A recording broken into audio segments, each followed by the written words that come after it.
Some people in this world believe they're better than others just because of the job they have, the title on their office door, or the money in their bank account.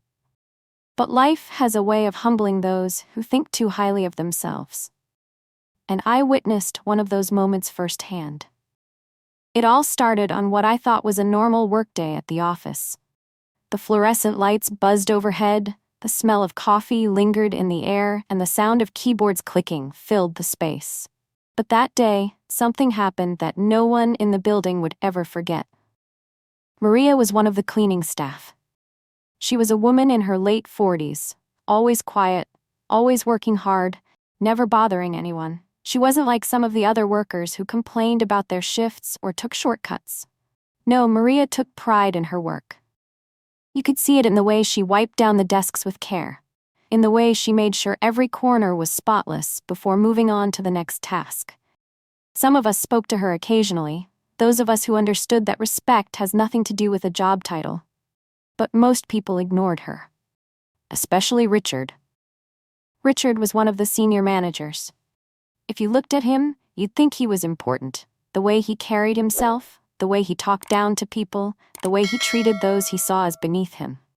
He was the type who only acknowledged you if he thought you could do something for him.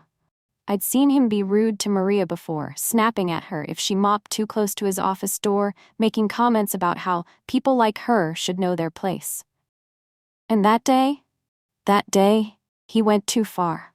The incident, Maria had gone into the restroom to clean, just like she always did.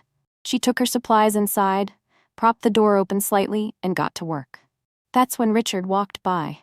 I was nearby in the break room, making a cup of coffee, when I saw him pause and glance toward the bathroom with a smirk on his face. Then, before I could even process what was happening, he stepped forward and shut the door, locking it from the outside. There, he muttered under his breath, chuckling to himself. That should keep her out of my way for a while. I nearly dropped my coffee. What the hell are you doing? I asked, turning to face him. Richard shrugged, his smirk still in place. She's always taking up space, always wandering around like she belongs here. Maybe now, she'll learn. I stared at him in disbelief. Did he really just say that? Did he really think locking a woman in a restroom was some kind of joke? I rushed to the door and knocked. Maria, are you okay? There was silence for a moment, then her voice, calm, steady, but with a hint of confusion. I'm fine, dear, just surprised.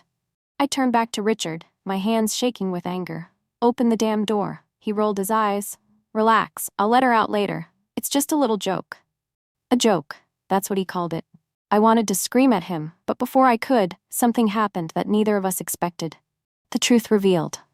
The elevator doors at the end of the hall slid open with a soft ding, and out stepped our CEO, Mr. Thompson. But he wasn't alone. Walking beside him in her usual simple cleaning uniform was Maria. I blinked, my brain struggling to make sense of what I was seeing. Maria was supposed to be in the bathroom, locked inside. How was she standing here, walking beside the most powerful man in the company? I glanced at Richard, and for the first time that day I saw true fear in his eyes. His usual arrogance had disappeared, replaced with confusion and panic. Maria turned her head, her eyes locking onto Richard's.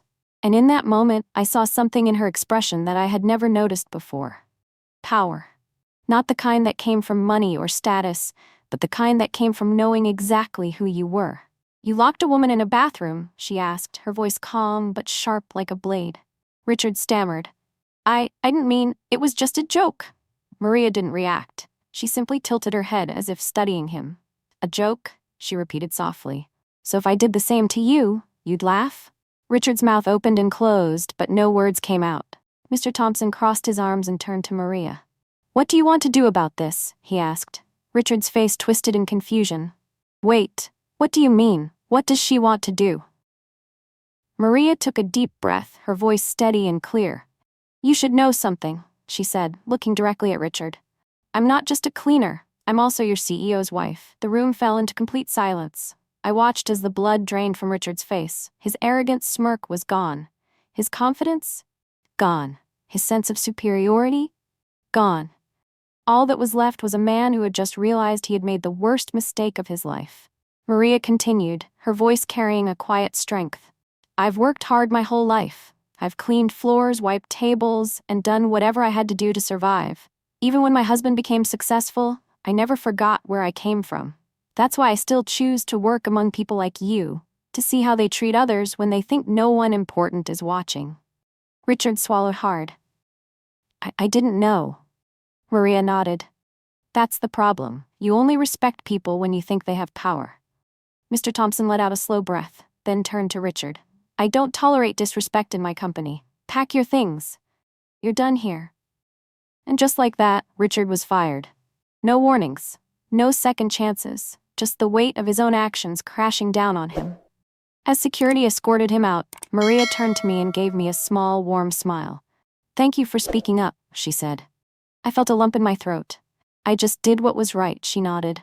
"And that's exactly what the world needs more of." The lesson that day, I learned something I will never forget. You never know who someone really is. The person you look down on today might be the one holding your fate tomorrow. And respect, it shouldn't be given based on titles, wealth, or appearances. It should be given to everyone, because in the end, it's not your job that defines you. It's your character. As for Richard, well, I don't know where he is now, but I do know one thing. He'll never make that mistake again.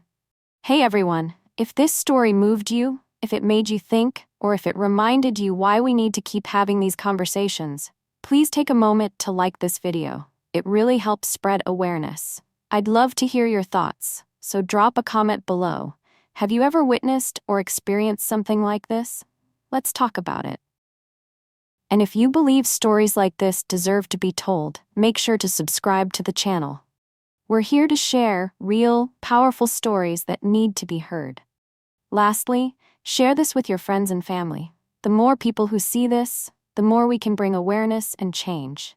Thank you for watching and being part of this journey. Let's keep pushing forward, together.